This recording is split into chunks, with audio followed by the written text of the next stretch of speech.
wanna be the greatest. Everybody on the fake shit. I look around and feel like everybody is the fakest. I make this every day and I'm impatient, hoping one day I blow up from the basement. Statement, the top is so vacant, I don't even... Alright y'all, hey, how we doing? Welcome to today's literature lesson. We are going to be covering Lita, A Less Traveled Road, The Reality of Amy Dummis. Actually, no, we're not going to be doing that. Some of y'all don't deserve to read this book. It's a good read. But, no, welcome y'all to episode 75 of the Fourth Down Forum podcast. Now, I know many of y'all are going to have some questions. Yo, D, where have you been? You haven't posted a podcast in over 3 months.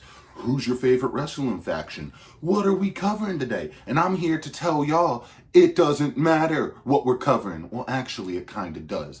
Today, we are going to be doing our Elimination Chamber prediction podcast video. So, I got my favorite title right here. You know, I got some friends, some co-workers, some haters, if you will, that would say that I am a paper champion because this championship and the one that hangs on my wall, not big gold, this is big gold, the WWE Undisputed V2, by the way, so the one Lesnar and the big boys had, was gifted to me. And to that I say, Boulder Dash. What does it mean? Some people know. But without further ado, we are going to get into the 2026 WWE Elimination Chamber podcast predictions. So, what's on the match card? We have AJ Lee versus Becky Lynch for the Women's IC Intercontinental Championship. Now, who do I think is going to win this match and why? Now, everything tells me Becky Lynch does not need this win. And so, that said, we are not going to give it to her. We're going to give it to AJ Lee. And y'all are going to be like, D, that's kind of counterintuitive, isn't it? Because AJ Lee has won the past 2 times. So logic would dictate that Becky Lynch should go over in the rubber match, right? Reality and logic goes out the window when it comes to the world of pro wrestling. So that said, I have Becky Lynch losing, and I have AJ Lee winning and becoming the new Women's Intercontinental Champion. Now, CM Punk versus Finn Balor. Now, this has been one of my favorite feuds on Monday Night Raw so far. You know, Finn Balor, leader of the Judgment Day. It's kind of tension within the group, you know, ever since, you know, Liv Morgan eliminated Raquel at the Rumble. It seems that's been smoothed over. But CM Punk has been hammering at this. You do not need the Judgment Day. They're kind of an anchor around your neck. They're bringing you down. So, who do I have winning this match and why? I have CM Punk winning the match because there's no way in hell you go into the WrestleMania 42, I believe we're on. You go into that PLE with Punk not as your champion, right? It's just no way. So, do I think there's going to be any fallout from this? Yes. I think logically what's going to happen is that Dominic Mysterio, JD McDonough, or somebody is going to interfere on Finn Balor's behalf. And I believe because of that, Finn Balor is going to turn on Dominic Mysterio or JD McDonough or both. I don't know. Probably more likely Dominic Mysterio to set up Finn versus Dom at Mania. But I do have CM Punk winning this match and retaining the World Heavyweight Championship. Now, we have the Women's Elimination Chamber match. Now, the winner of this match will face Jade Cargill at WrestleMania 42 because Liv Morgan the other night on, I believe, Monday Night Raw, I want to say, chose Stephanie Vakir to face at WrestleMania. So, who are the participants in the Women's Elimination Chamber match? The Women's Elimination Chamber match consists of Alexa Bliss, Tiffany Stratton, Rhea Ripley, Asuka, Raquel Rodriguez, and Kiana James. Now, who do I think should win this match? Realistically, we've seen Raquel Rodriguez going after the women's championship, the women's title in Stephanie Vakir However, if they're going to go the route I think they're going to go, many people may not like this answer. Obviously, she's one half of the tag champs with Io. But from all the participants here, the only two, from a logical standpoint, that make sense to me are either Rhea Ripley or Alexa Bliss. And if you want to go biggest of the big, you're going to go with Rhea Ripley because Rhea Ripley versus Jade Cargill screams WrestleMania. Not saying Bliss doesn't, but that is my prediction for that. Then we move on to the men's elimination chamber. The men's elimination chamber, the winner will face WWE champion Drew McIntyre. So your participants in that are Cody Rhodes, and I should say they're facing him because Roman Reigns has already chosen CM Punk as his opponent. So that's the other reason I think, Punk's going to retain, because I don't see them running Finn versus Roman at Mania. Maybe a triple threat, but you kind of get burnout from them running a triple threat match the year prior at Mania. So, anywho, Cody Rhodes, Randy Orton, LA Knight, Javion Evans, and Trick Williams, as well as Jey Uso are in this match. Now, I don't believe Jey Uso was supposed to win his qualifying match. And I'm not saying that hating on Jey Uso, no disrespect to Jey Uso, but you see the problem here with this chamber compared to the women's. It's 5 babyface to like 1 heel in Trick Williams. Now, I do think Bronson Reed was supposed to win his qualifying match originally, but I believe he got injured. So it does suck in terms of the creative plan for the Vision, because the Vision currently, I think Braun Breaker is injured or was dealing with an injury, as well as now Bronson Reed. So they can't seem to catch a break, which, that's going to change plans around. Who do I think should win this match? Now, I'd like WWE to throw us a surprise and not give us something predictable and give it to Javion Evans or to Trick Williams. Are they going to do that? Absolutely not. Because we know how WWE, TKO, all that, yada yada, how they operate. So, I don't think Jey Uso, because he won the Rumble last year. I do think they're going to have Cody Rhodes chasing the title. I don't think we're going to get Randy versus Drew. I don't think LA Knight versus Drew really shouts anything there. So I think Cody Rhodes is going to win the men's elimination chamber. Because, that seems to be the thing they like to do. They like to give us the predictable and not have surprises. Or when they do have surprises, here's the surprise. Who's in the crate? There was a crate delivered to Monday Night Raw. That got shipped to SmackDown. It says do not open until 2/28/26. What's that date significant with? That date is significant with the WWE Elimination Chamber. I have some thoughts. I have some theories. No, we're not talking about Austin Theory. 1, many people have speculated that it could be Chris Jericho. However, I have read that his contract with AEW is frozen. Some other people have speculated that it could be Danhausen, also AEW. Now, my boy Jalen, shout out, who I used to do this is the Fourth Down Forum, who I used to do the What a Play podcast with, we were talking about it in our group earlier, he said it could be Seth Rollins. Wouldn't be mad at it. What if it's a female wrestler, though? Could it potentially be Bianca Belair returning from finger surgery? Or, I'm going to throw a wild one at y'all. Who have we not seen on WWE television due to an injury for months? Kevin Owens.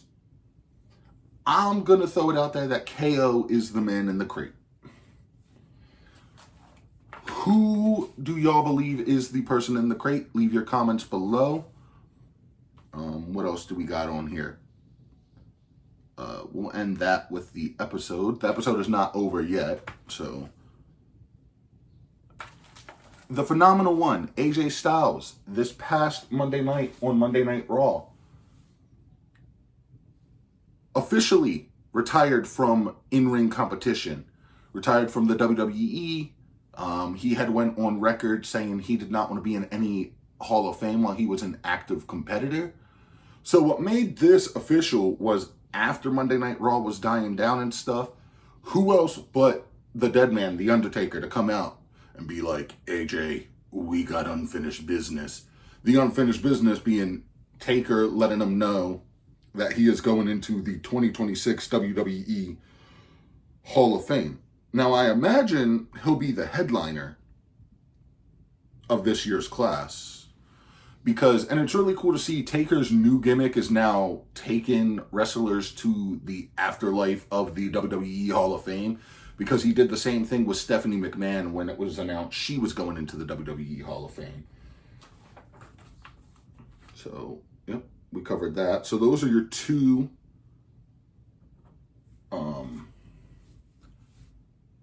wrestlers for the WWE Hall of Fame class of 2026 so far. We'll get more as we get closer to Mania. But, yeah. So that is your rundown for the 2026 WWE Elimination Chamber PLE. Now, unfortunately, it is streaming on ESPN because, of course it is. But I believe if you have ESPN Plus, you have Disney Plus, any of those, you might be able to watch it. If you have the bundle, you should definitely be able to watch it. But what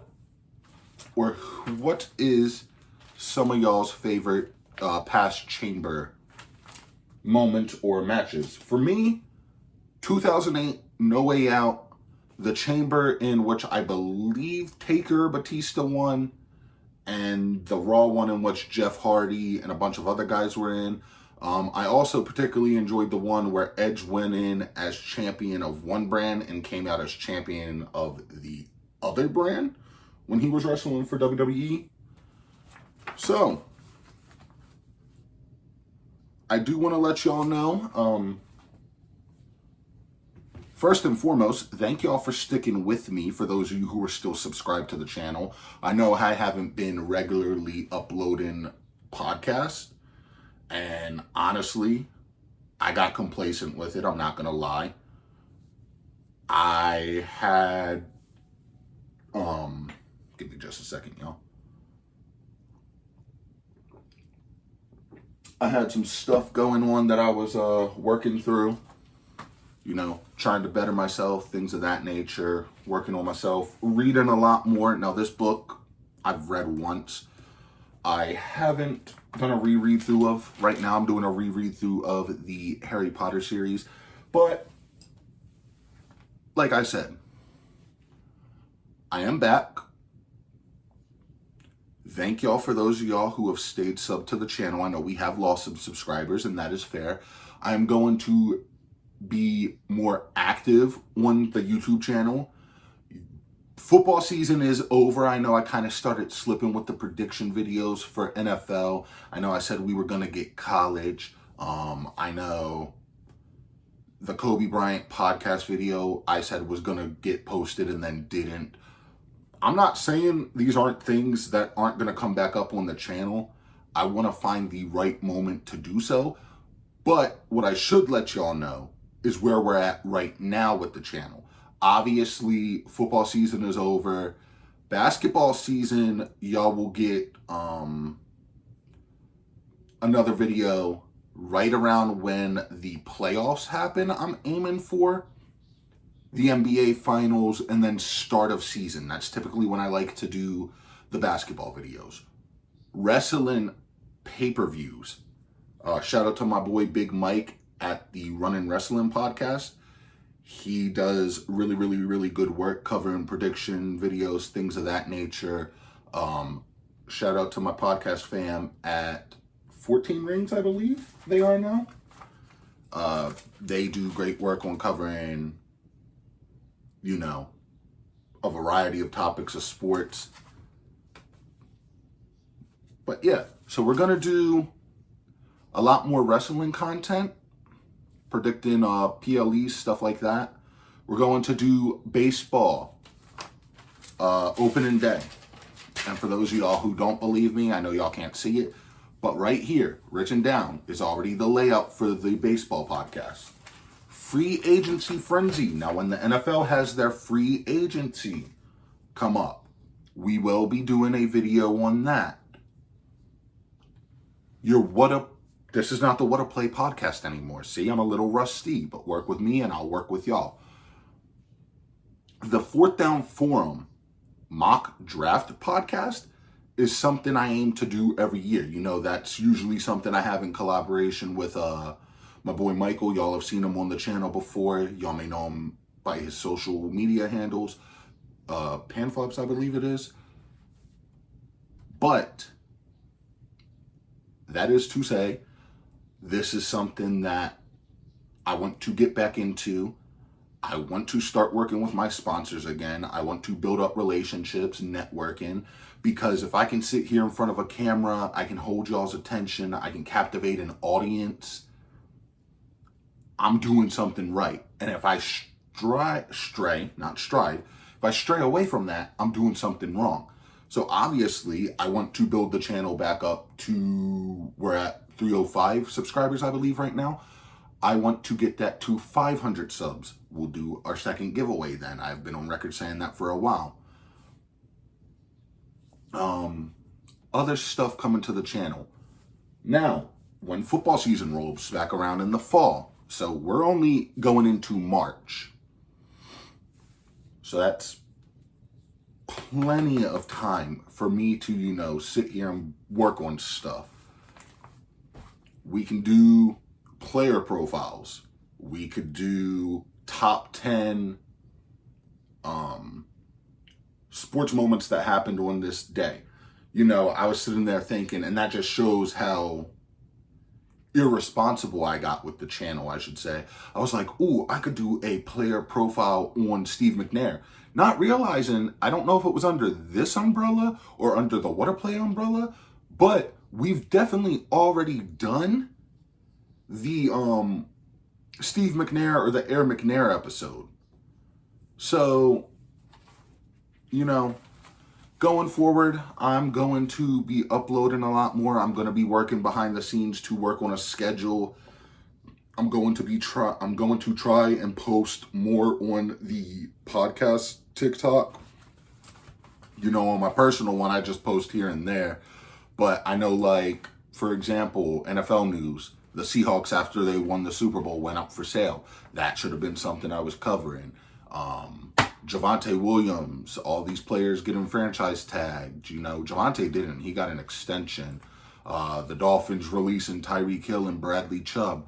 I'm not going to beat myself up over it too much, though, unless this is something that happens again.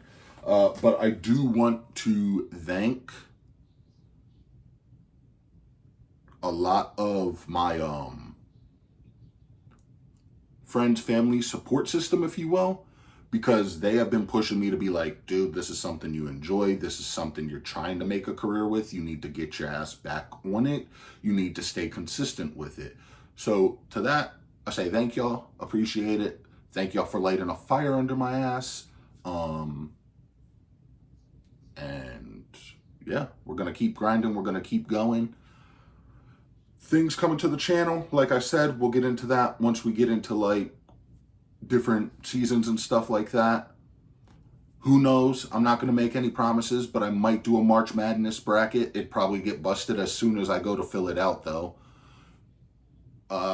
The 500 sub giveaway, I believe we're still leaning in the direction of a mini helmet, and who knows, if I build the socials and stuff up, we might be able to do more giveaways, stuff like that, to make money, you got to spend money.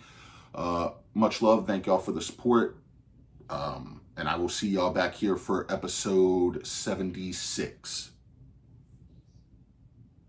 Waiting for my day when I'm playing sold out shows for 1,000 faces.